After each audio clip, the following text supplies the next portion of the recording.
Una vez, esto se va a poner bien bueno. Nos acompaña el arquitecto Carlos Báez Brugal, quien es de la Fundación Héroes del 30 de Mayo, y la señora Celsa Albert Batista, quien es historiadora. Bienvenidos ambos, muchísimas gracias por estar con nosotros. Gracias, buenos días. Gracias, de verdad, iniciemos inmediatamente aquí por nuestra señora Celsa, ¿verdad? Y vamos con la pregunta principal. La pregunta es, ¿fue Trujillo bueno o malo para República Dominicana? Iniciemos por el principio, como dicen. Bueno, gracias por la oportunidad de participar en este programa, que para mí es un programa que pretende educar. Por Dios mediante.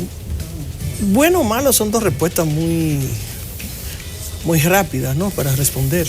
Claro. Bueno o malo. Nosotros, para responder lo que es un proceso de una cantidad de más de 30 años, tenemos siempre que pensar en los diferentes procesos y tratar de explicarlo para concienciar a la población, sí, y que partiendo de ese proceso de concienciar, la población pueda entonces asumir, dejar lo que sean ellos que asuman. Claro. Entonces, en ese sentido, yo podría decirte que nosotros tenemos que definir tres características fundamentales que Trujillo la utilizó como eje para poder, que le sirvieran también de estrategia para justificar todas sus fechorías, ¿no? Durante todo ese proceso. Y esas van a ser, por ejemplo, el anticomunismo. Va a utilizar el anticomunismo, va a utilizar también la represión de los opositores y la represión política y física de sus opositores. Y por último, va también a ser un melógana, y va entonces a rendir un culto a su personalidad, a su persona. Y no solo a él, sino a él y su familia, que podríamos ver cómo abarcó ese proceso que yo le llamo en algunos momentos dentro de los trabajos de trujillización. Wow. ¿Verdad? Eso Trujillo a través de ese culto a él y a su familia. Perfecto. Bueno, pues entonces vámonos con el punto de vista aquí del señor Carlos Brugal, que de la Fundación 30 de Mayo, para que nos ayude con esto. ¿Cómo no? Bueno, yo pienso que Trujillo fue nefasto para este país. Todavía estamos sufriendo las consecuencias, y yo pienso que al no destrujillizarse este país nunca, nosotros, todos los males que vivimos hoy es parte de ese proceso. Primero, las dictaduras en la antigüedad eran regímenes que solo se hacían por 6 meses.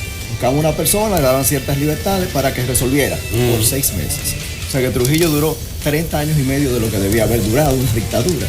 Yeah. Entonces, si partimos desde ese punto, Trujillo fomentó el terror desde el Estado. Hacía terrorismo desde el Estado. No permitía disentir, no permitía la libertad de expresión. Sí. Entonces hay muchísimos mitos en cuanto a Trujillo y la sobredimensión que sus acólitos y corifeos siempre le han indilgado de cosas que hacía, incluso después de muerto. Siguen diciendo. Entonces hay un mito enorme y hay mucho desconocimiento de la historia de Trujillo. Por ejemplo, Trujillo, cuando llegó en 1930, ¿sabe cuántas personas tenía Santo Domingo? ¿Cuántas? 50.000 personas. Nadie. 900.000 personas tenía el país, y prácticamente toda la población era rural. Entonces era muy fácil controlar. Sí, controlar. La finquita. Controlar. Exactamente. Y cualquier cosita, como no había nada, el mismo ciclón de San Zenón que se llevó todo, pero todo era de zinc.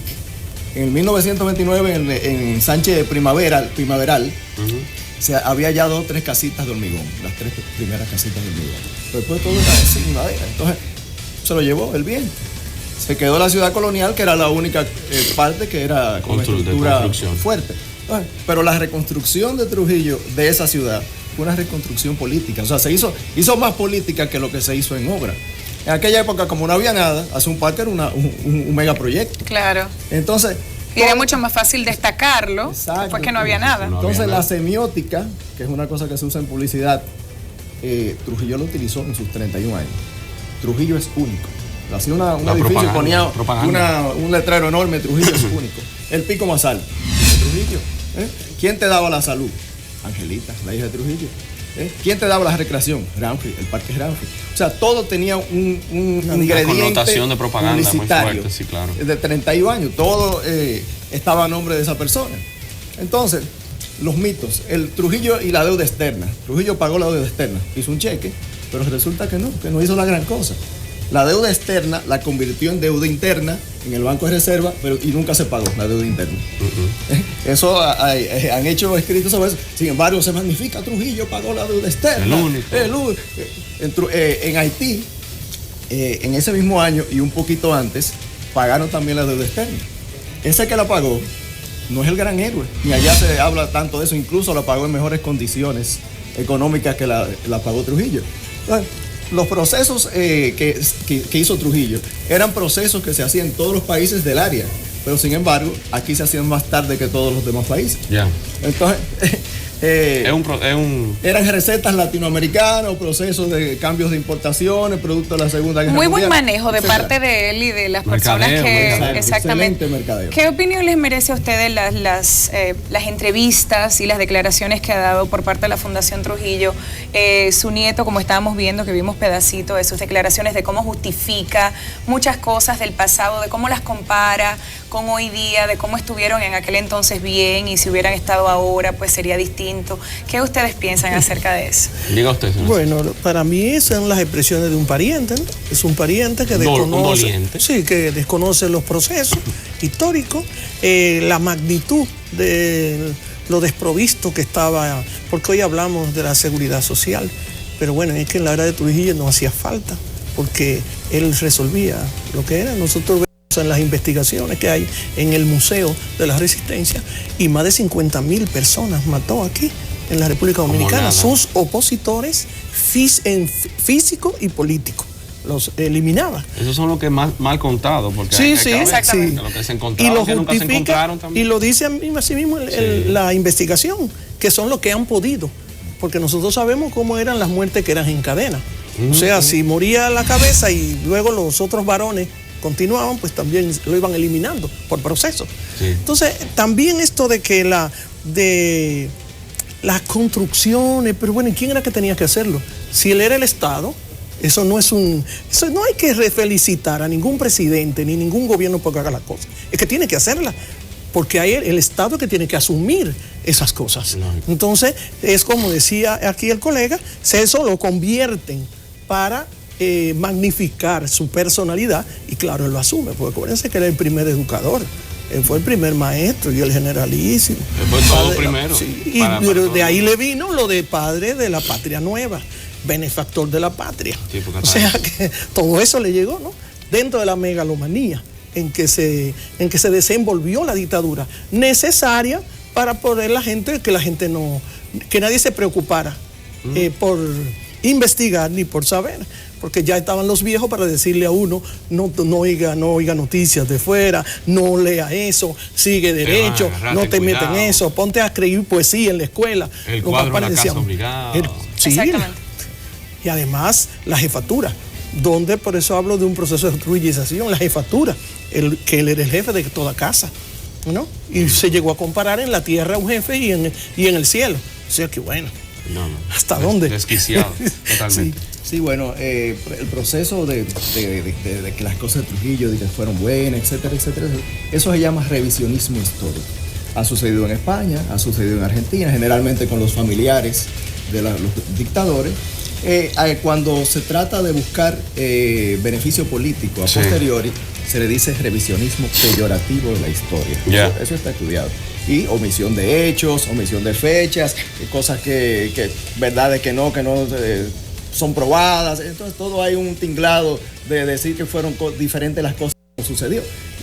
Ha habido 54 años debatiendo la historia de Trujillo. No hay otra historia de Trujillo. La historia de Trujillo está ahí.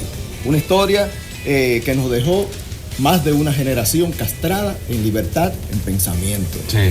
Cantidad de jóvenes que no pudieron desarrollarse, que no pudieron expresarse, que no pudieron ser emprendedores porque estaban totalmente limitados. No llegaron a vivir. Exactamente. Por ejemplo, en las escuelas había una cartilla de alfabetización para que los niños amaran a Trujillo, para que fueran hombres trujillistas. Si tú haces un niño trujillista, después más tarde eres un hombre trujillista también.